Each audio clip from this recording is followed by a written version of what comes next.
Welcome guys on your YouTube channel Next Learn Now. I am your maths educator of class 9th. जैसे कि आपने video की thumbnail में देखा, आज हम कवर करेंगे ट्राइंगल्स की और थ्योरी, जितने भी हमारे ट्राइंगल्स में कॉन्सेप्ट्स हैं उन सभी को आज हम कवर करेंगे।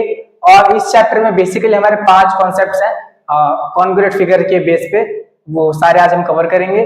और इसके बाद जो हमारी नेक्स्ट वीडियो आएगी उसमें हम कवर करेंगे एनसीईआरटी सॉल्यूशंस। उसमें आपके सारे एक्सरसाइज और जितने भी आपके एग्जाम्पल क्वेश्चंस है वो सारे इंक्लूड होंगे। और उसके बाद जो हमारा तीसरी वीडियो आएगी उसमें हम करेंगे आर.डी. शर्मा के टॉप 10 क्वेश्चंस, जैसे कि हम हर चैप्टर के बाद लाते हैं। तो बिना किसी देरी के इस चैप्टर को करते हैं स्टार्ट। तो चैप्टर का नाम जैसे कि आप देख सकते हैं यहाँ पे ट्राइंगल्स है। तो सबसे पहला क्वेश्चन ये आता है कि ट्राइंगल्स है क्या, what is the meaning of a triangle. So triangle कुछ भी नहीं है, ट्राइंगल एक क्लोज फिगर है, क्लोज यानी बंद फिगर जिसमें 3 साइड्स होते हैं। जैसे कि हमारे पास ट्राइंगल एक ये फिगर हो जाएगी, इसमें क्या है 3 साइड्स है। हमें इसके नाम से ही पता चल रहा है ट्राई, ट्राई मतलब क्या होता है 3। तो ऐसी एक क्लोज फिगर जिसमें 3 साइड्स होती है और 3 एंगल्स होते हैं, ठीक है। इसको मान लेते हैं A point, B point, C point. तो ये था कि ट्राइंगल होता क्या है। ट्राइंगल की कुछ बेसिक प्रॉपर्टीज होती है, उनको भी थोड़ा हम समझ लेते हैं। तो सबसे पहली प्रॉपर्टी क्या होती है ट्राइंगल्स की, कि किसी भी दो साइड का सम, किसी भी दो साइड का सम जो है वो तीसरे से बड़ा होता है। जैसे कि अगर हम यहाँ पे एग्जांपल ले, ये हमारे पास 5 यूनिट है और ये 2 यूनिट है और ये 3 यूनिट है, ठीक है। या फिर इसको हम ऐसे कर सकते हैं 5 7, या फिर हम इसको 11 ले लें, ठीक है। तो यहाँ पे क्या है कि किसी भी दो साइड का सम अगर ले, जैसे 5 और 11, तो यहाँ पे क्या हो जाएगा 16 आ जाएगा। तो यहाँ पे समझने वाली बात क्या है कि अगर हम एक ट्राइंगल ले और उसमें किसी भी दो साइड ले लें, कोई भी दो साइड, तो उसका जो सम होता है वो तीसरी साइड से बड़ा होता है। तो ये था पहला पॉइंट।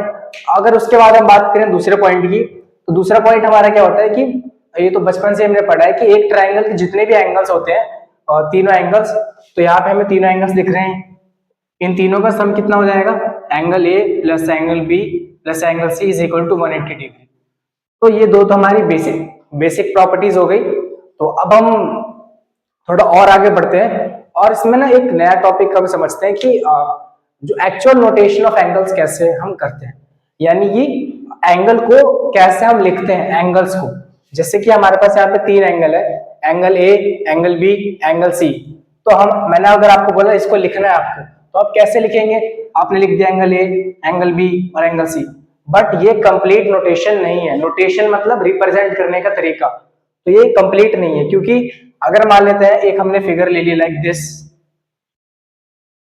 ठीक है, ए बी सी और पॉइंट डी। तो मान लेते हैं ये हमारा एक एंगल है, एक ही है, एक ही है। और मैंने आपको बोला कि आप मेरे को एंगल, मैंने जैसे यहाँ पे लिखा एंगल ए, तो इसमें ना बच्चे कंफ्यूज हो जाएंगे, मतलब कोई भी इसमें कंफ्यूज हो जाएगा। ये इनकम्प्लीट है, ये क्या है, इनकम्प्लीट रिप्रेजेंटेशन है, इनकम्प्लीट रिप्रेजेंटेशन। तो कंप्लीट क्या है। और पहले बात हम समझते हैं कि इनकम्प्लीट कैसे है, क्योंकि एंगल ए का मतलब क्या हो जाएगा, ये पूरा एंगल। बट किसी ने हमसे बोला कि हमें इस ट्राइंगल में जाना है, इन ट्राइंगल BAD। अगर हम BAD ट्राइंगल में देखें तो इसमें भी एंगल ए है, और DAC ट्राइंगल में देखें तो इसमें भी एंगल ए है, और पूरे ट्राइंगल में देखें तो इसमें भी एंगल ए है। तो इसलिए हम इसको कैसे रिप्रेजेंट करते हैं, दूसरे वर्टिसेस की हेल्प से। तो इसको हम अगर इस एंगल को रिप्रेजेंट करना चाहें तो कैसे लिखेंगे, एंगल BAD। तो BAD में हमारा ये एंगल आ जाएगा। और अगर हम बात करें इस वाले एंगल की, तो इसको कैसे लिख सकते हैं हम, DAC, angle DAC। So basically समझने वाली बात ये थी यहाँ पे कि हम डायरेक्ट एंगल को सिंगल टर्म्स में नहीं लिखेंगे तो बेटर रहेगा हमारे लिए। इससे क्या होगा कि अगर हम क्वेश्चन भी सॉल्व कर रहे हैं या कुछ भी कर रहे हैं मैथ्स में, तो हमें कंफ्यूजन नहीं रहेगी और उसको हम एकदम डीप वे में लिखेंगे। जैसे कि हमने यहाँ पे लिखा है कंप्लीटली। तो ये हमारे अभी 2 टॉपिक कंप्लीट होते हैं कि ट्राइंगल्स क्या है, उसकी बेसिक प्रॉपर्टीज क्या है, और उसके बाद हमने क्या कवर किया कि जैसे कि complete notation of an angle, कि एंगल को कंप्लीटली किस तरह से हम नोटेशन करते हैं। तो बेसिकली ये तो एक बेसिक बातें थी इस चैप्टर को पढ़ने से पहले। तो अब हम समझते हैं, स्टार्ट करते हैं इस चैप्टर का जो मेन पॉइंट है, वो आता है हमारा कॉन्ग्रुएंसी, या फिर कॉन्ग्रुएंट फिगर्स। तो सबसे पहले हम ये समझते हैं कि कॉन्ग्रुएंट फिगर्स होते क्या है, क्योंकि वही हमारे चैप्टर का पूरा बेस है। तो कॉन्ग्रुएंट फिगर क्या होते हैं कि ऐसे कोई भी दो फिगर जिनका शेप और साइज जो है वो सेम हो। तो यहाँ पे अगर हम लिखना चाहें तो पहले इसको हम रफ कर लेते हैं, ठीक है। पहले इसको हम रफ कर लेते हैं फिर लिखते हैं। तो अगर हम यहाँ पे लिखना चाहें व्हाट इज कॉन्ग्रुएंट फिगर, तो कॉन्ग्रुएंट फिगर होती क्या है, जैसे मान लेते हैं हमारे पास एक ये स्क्वायर है, ठीक है, और एक ये हमारे पास ट्राइंगल है।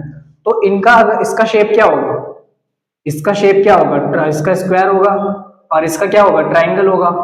तो कॉन्ग्रुएंट फिगर्स क्या होती है कि जिनका शेप एंड साइज जो होता है वो क्या होता है, सेम।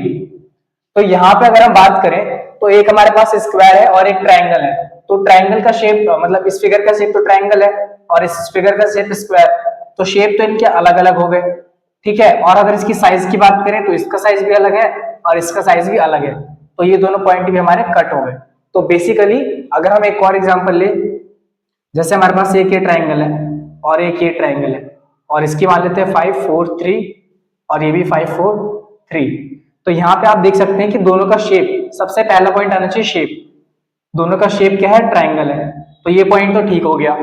और उसके बाद बात करें साइज की, तो इसकी भी सारे साइड्स का मेजर सेम है और इसकी भी सेम है, तो यहाँ पे साइज भी सेम है।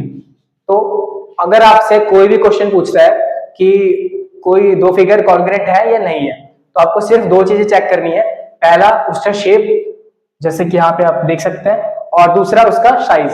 तो अगर ये दोनों चीजें सेम है तो फिर वो फिगर हमारी जो हो जाएगी कॉन्ग्रुएंट फिगर हो जाएगी। तो इस चैप्टर में हमें कॉन्ग्रुएंट फिगर के बारे में, ट्राइंगल्स के बारे में बात करना है। तो दो ट्राइंगल्स कब कॉन्ग्रुएंट होंगे वो समझना है। सो to triangles two triangles are congruent if all three sides and all three angles of a triangle is equal to the corresponding side of corresponding sides and angles of another triangle।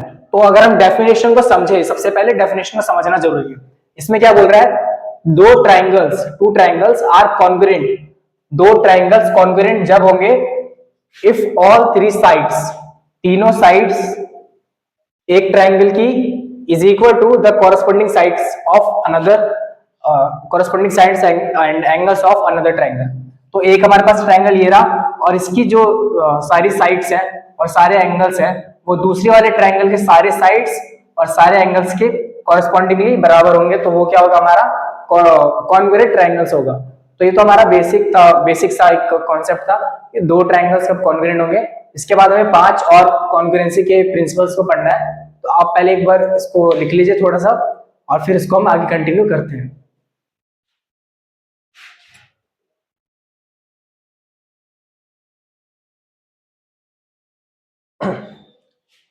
अब हम start करते हैं हमारे पांचों जो principles हैं दो triangle के कॉन्ग्रुएंट पे, उनको समझते हैं। तो सबसे पहले हम थोड़ा भी एक बार रिकैप कर लेते हैं कि हमने कॉन्ग्रुएंसी ऑफ ट्रायंगल्स के बारे में क्या एक्चुअली समझा है। तो अगर एक ट्रायंगल हमारे पास ये रहा लाइक ABC और एक ट्रायंगल है हमारे पास PQR, ठीक है, तो ये तीनों एंगल्स हो जाएंगे, ये भी। तो अगर मैंने आपको बोला कि triangle ABC is congruent to triangle PQR, एक चीज यहाँ पे नई आपको देखने को मिली कि ये सिंबल क्या है, तो ये सिंबल होता है कॉन्ग्रुएंट का, इसका कॉन्ग्रुएंट का, ठीक है। तो मैंने आपको बोला ट्राइंगल ABC जो है ट्राइंगल PQR के कॉन्ग्रुएंट है, इसका मतलब क्या होगा। तो एक चीज यहाँ पे हमें समझना होगा कि जैसे हमने यहाँ पे लिखा ABC ट्राइंगल और यहाँ पे लिखा PQR ट्राइंगल, तो हम इसको कैसे भी मतलब रैंडमली नहीं लिख सकते हैं। तो जैसे कि हमने यहाँ पे ABC लिखा तो यहाँ पे हम अपनी मर्जी से PRQ या पी क्यू आर या कुछ भी हम नहीं लिख सकते, हमें ऐसे सीक्वेंस में लिखना है कि जिससे क्या हो कि ए बी जो साइड है, मतलब ये जो दो पहले टर्म्स बने इसके इस साइड के इक्वल हो जाए, यानी कि ए बी जो है वो पी क्यू के बराबर हो, तभी हम इसको ऐसे लिख सकते हैं। ठीक है, तो समझते हैं। जैसे कि हमारे पास लिखा है triangle ABC is congruent to triangle PQR, तो इसका मतलब एक्चुअली क्या है? इसका पहला पॉइंट ये हो जाएगा, इसका मतलब कि एंगल ए जो है वो एंगल पी के बराबर है, एंगल ए जो है एंगल पी के बराबर है। और दूसरा पॉइंट एंगल बी जो है वो एंगल क्यू के बराबर है। सिमिलरली एंगल सी जो हो जाएगा एंगल आर के बराबर हो जाएगा। तो ये तो हमने एंगल्स के बारे में बात कर ली कि एंगल्स जो है वो इक्वल हो जाएंगे। तो अगर हम साइड्स के बारे में बात करें यहां से, तो हम कैसे कह सकते हैं कि जो ए बी है वो इक्वल हो जाएगा पी क्यू के। यहाँ पे लिखा है सीक्वेंस मैटर करता है, ए बी जो है वो पी क्यू के बराबर हो जाएगा, बी सी जो है वो क्यू आर के बराबर हो जाएगा, और ए सी जो है वो पी आर के बराबर हो जाएगा। तो ये हमने, अगर कभी भी आपको दो ट्राइंगल्स कॉन्ग्रुएंट दे तो ये सारे क्राइटेरिया आप लिख सकते हैं, और ये हमारा क्या हो जाएगा इसका रीजन, कॉन्ग्रुएंट पार्ट्स ऑफ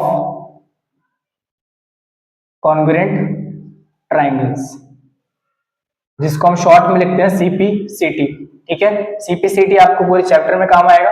तो अब हम वो पांचों प्रिंसिपल्स को लिखते हैं जो कि इस चैप्टर में है। तो सबसे पहले इसको हम रफ कर लेते हैं। पहला तो आप जानते ही होंगे, अगर आपने पहले से पढ़ रखा है तो, पहला है हमारा साइड एंगल साइड। कौन सा? Side angle side. तो ये इसको हम करते हैं। सो अगर हम बात करें प्रिंसिपल्स ऑफ कॉन्ग्रुएंसी, तो यहाँ पे हमारे पहला जो आता है वो होता है हमारा साइड एंगल साइड। एस का मतलब क्या है? Side angle side. यानी कैसे समझे इसको, आइए समझते हैं। मान लेते हैं हमारे पास एक ट्राइंगल ये रहा ए बी सी, और एक ट्राइंगल हमारे पास मान लेते हैं ये रहा पी क्यू आर। ठीक है, तो साइड एंगल साइड का मतलब क्या है? कोई भी दो साइड और उसके बीच का इंक्लूडेड एंगल। जैसे कि इस ट्राइंगल में देखें तो मान लेते हैं एक साइड ए बी और एक साइड बी सी, इन दोनों साइड के बीच वाला एंगल, इन दोनों साइड के बीच वाला एंगल ले लेते हैं। ठीक है, सिमिलरली इस ट्राइंगल में देखें तो पी क्यू एक साइड ले लिया, क्यू आर दूसरी साइड ले लिया, और इन दोनों साइड के बीच वाला एंगल ये ले लिया हमने। तो ये क्या हो जाएगा हमारा? Side angle side, side angle side, side angle side. तो ये हमारा क्या आता है? पहला क्राइटेरिया कि यहां अगर इसको हम लिखें, if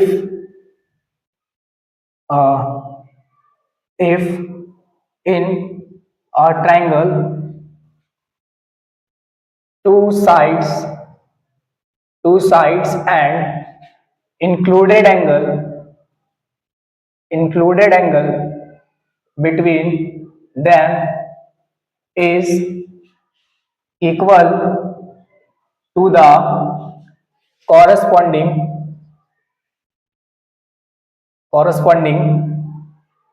two sides and included angle of another triangle, then triangle ABC, then triangles are congruent। यानी कि बात सिंपल सी इतनी है, एक ट्रायंगल ये रहा एबीसी और एक ट्रायंगल पीक्यूआर, इसकी हमने कोई भी दो साइड ले ली रैंडम, और इसकी भी हमने कोई भी दो साइड ले ली रैंडम, बट उस दोनों साइड के बीच वाले एंगल को लेना है और दोनों साइड के बीच वाले एंगल को लेना है। और अगर ये तीनों इक्वल होंगे तो इससे क्या हो जाएगा हमारा? Triangle ABC is congruent to triangle PQR. तो ये था हमारा पहला वाला principle on congruency, that is side angle side. तो अब हम हमारा स्टार्ट करते हैं दूसरा प्रिंसिपल, जो कि है एंगल साइड एंगल, यानी कि पहले वाले के जस्ट अपोजिट। इसमें क्या था? दो साइड्स थे और उसके बीच वाला एंगल था, बट अब हम जो पढ़ रहे हैं उसमें दो एंगल्स होंगे और एक तीसरी बीच वाली साइड होगी। जैसे कि अगर हम इस फिगर के हिसाब से समझे, पहले तो मैं लिख लेता हूं कि हम किस प्रिंसिपल की बात कर रहे हैं। तो वो हो जाएगा हमारा एंगल साइड एंगल। तो इसमें क्या होता है इसको समझेंगे। तो जैसे हम यहीं पे एक फिगर बनाते हैं नीचे की साइड, और एक ही हमने बनाया, ठीक है, ABC, या फिर ये दिख नहीं रहा होगा, थोड़ा फिगर ही नीचे है तो मैं इसको ऊपर बना लेता हूं जिससे आपको दिखने में दिक्कत ना हो। तो हमने जैसे कि यहाँ पे ड्रॉ किया एक ट्रायंगल, इसका नोटेशन दिया हमने ABC और इसका PQR। तो सबसे पहले इसको समझते हैं कि ASA का मतलब क्या होता है। दो एंगल्स, तो हमने कोई से भी दो रैंडम एंगल आपको सेलेक्ट करने हैं, जैसे कि मैंने एंगल A ले लिया और एंगल B ले लिया, ठीक है, और फिर हमें क्या सेलेक्ट करना है, साइड। तो इनके बीच वाली साइड कौन सी होगी, दोनों एंगल के बीच वाली ये साइड। और सिमिलरली दूसरे ट्रायंगल में भी हमने कोई से भी दो एंगल सेलेक्ट करने हैं, लाइक दिस, एक एंगल हमने P ले लिया और एक एंगल हमने Q ले लिया, तो इन दोनों एंगल के बीच वाली साइड इसको सेलेक्ट कर लिया। तो अगर ये जो मैंने यहाँ पे सिलेक्शन किया है और यहाँ पे जो सिलेक्शन किया है, अगर ये दोनों इक्वल हो जाएंगे तो हमारा ट्रायंगल ABC जो होगा वो कॉन्ग्रुएंट हो जाएगा ट्रायंगल PQR के। सो बेसिकली पूरा क्रक्स यही था हमारे एंगल ASA रूल का। और इसको अगर मैं लिखना चाहूं तो मैं इसको एक बार लिख देता हूं कि if two angle of a triangle and included side is equal to corresponding two angles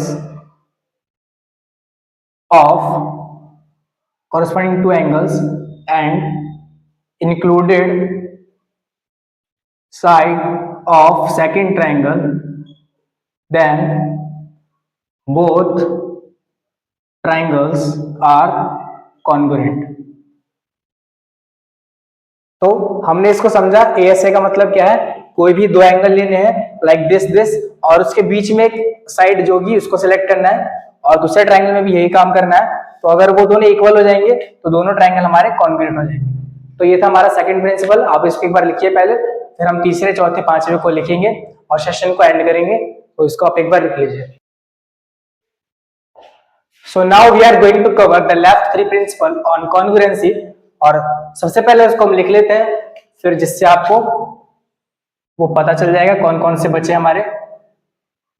तो तीसरा हमारा है एक एंगल साइड, एंड फोर्थ है हमारा side side side, and fifth है हमारा राइट एंगल हाइपोटेनस साइड। तो एक एक करके समझते हैं। सबसे पहले हम इसको समझते हैं एंगल साइड को। तो इसमें आपको नाम से ही समझ में आ रहा है कि दो एंगल्स हैं और एक साइड है। तो एग्जांपल के लिए दो ट्रायंगल्स लेते हैं।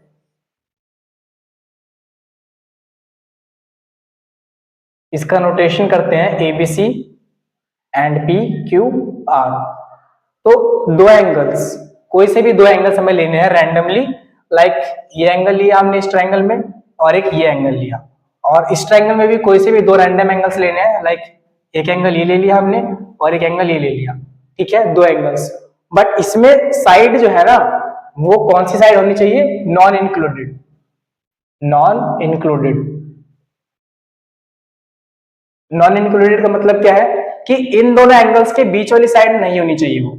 ये जैसे कि हमने ये दो एंगल्स लिए हैं तो इसके बीच वाली ये साइड को छोड़ के बची हुई दोनों साइड में से आप कोई सी भी साइड ले लो, तो वो अगर इक्वल हो जाएंगे तो हमारे ये दोनों ट्रायंगल्स जो है वो कॉन्ग्रुएंट हो जाएंगे।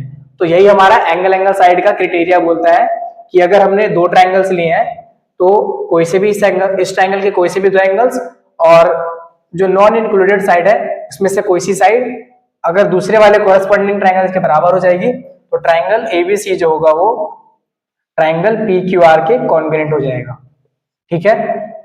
तो अगर अब हमारा चौथा समझते हैं। चौथा क्या है, चौथा तो आपके नाम से ही समझ में आ रहा होगा, ये तीनों साइड है SSS। तो अगर हमारे पास जैसे ये ट्रायंगल है और इसमें अगर हम लिखें कि AB जो है वो बराबर है PQ के और BC जो है वो QR के बराबर है और AC जो है वो PR के बराबर है, यानी कि तीनों साइड जो है अगर बराबर है आपस में तो वो क्या हो जाएगा, हमारा ट्रायंगल ABC जो है वो कॉन्ग्रुएंट हो जाएगा ट्रायंगल PQR के, ठीक है। ये दोनों ट्रायंगल्स हमारे कॉन्ग्रुएंट हो जाएंगे अगर तीनों साइड्स इनके आपस में बराबर है, ये तीनों साइड इस तीनों साइड के बराबर है, तो कॉन्ग्रुएंट हो जाएगा। अब हमारा last but not the least, इसको समझते हैं। इसके लिए हमें क्या चाहिए, राइट एंगल ट्राइंगल चाहिए। तो इसके लिए हमारे पास दोनों ट्राइंगल जो होने चाहिए वो राइट एंगल होने चाहिए, लाइक दिस, ठीक है, ABC एंड PQR। तो RHS का मतलब क्या है कि दोनों में राइट एंगल तो होना चाहिए, तो इससे क्या हुआ, एक एंगल बराबर हो गया, तो एंगल B क्या होगा, एंगल Q के बराबर होगा, ठीक है। उसके बाद बात करें हाइपोटेनस सेम होगा, पहले तो राइट एंगल सेम होगा, क्योंकि यार ये तो सेम ही होगा, इसकी वैल्यू तो 90 डिग्री होती है, और हाइपोटेनस सेम होना चाहिए, हाइपोटेनस सेम होना चाहिए। जैसे इसका हाइपोटेनस AC है और इसका हाइपोटेनस PR है, तो इसमें क्या हो जाएगा, AC जो होगा वो PR के बराबर होगा, और कोई भी तीसरी साइड, ये S जो है वो एनी साइड जो होनी चाहिए इक्वल होनी चाहिए। तो इन दोनों ट्राइंगल को अगर हमें कॉन्ग्रुएंट प्रूफ करना है, तो एक तो इनका 90 डिग्री इक्वल हो गया, और दूसरा क्या है, इनका हाइपोटेनस सेम हो गया, और तीसरा क्या है कि बची हुई दोनों साइड में से कोई सी भी एक साइड दूसरे ट्राइंगल के बराबर हो जाएगी। एग्जांपल के लिए अगर हम AB को ले, AB इसके बराबर होगा PQ के, ठीक है। तो इससे क्या हो जाएगा, हमारा ट्राइंगल ABC कॉन्ग्रुएंट हो जाएगा ट्राइंगल PQR के। तो ये बेसिक 5 प्रिंसिपल जो अगर आपने कर लिए तो आपका पूरा चैप्टर आपके हाथ में आ जाएगा। बस यहां से अब आपको क्या करना है, जितनी मैक्सिमम क्वेश्चन की प्रैक्टिस आप कर सकते हैं वो करिए, क्योंकि ट्राइंगल्स ऐसा माना जाता है क्लास 9th के लिए सबसे हार्ड चैप्टर है, बिकॉज इसमें आपको बहुत से प्रूफ वाले क्वेश्चन आते हैं जो कि आपको हैंडल करने होते हैं। तो मेरा यही सजेशन रहेगा कि यहाँ से आप जितने ज्यादा क्वेश्चन प्रैक्टिस करते हैं, क्योंकि जितनी थ्योरी थी, जितने कॉन्सेप्ट थे वो तो मैंने इस वीडियो में कवर करा दिए हैं, बट यहाँ से मैटर ये करता है कि आप कितने नंबर ऑफ क्वेश्चन को प्रैक्टिस करते हैं। जितना ज्यादा आपने क्वेश्चन प्रैक्टिस किया उतना ज्यादा आपके चांस है कि जो भी एग्जाम में क्वेश्चन आए इस चैप्टर से उसको आप हैंडल इजी से कर सकें। तो यही मेरे तरफ से कहना था। अब हम मिलते हैं हमारी नेक्स्ट वीडियो में, जिसमें हम करेंगे एनसीईआरटी के all exercise, all example questions and जो भी हमारे इंपॉर्टेंट थ्योरम्स है उसको सॉल्व करेंगे। तो मिलते हैं हमारी नेक्स्ट वीडियो में, तब तक के लिए धन्यवाद।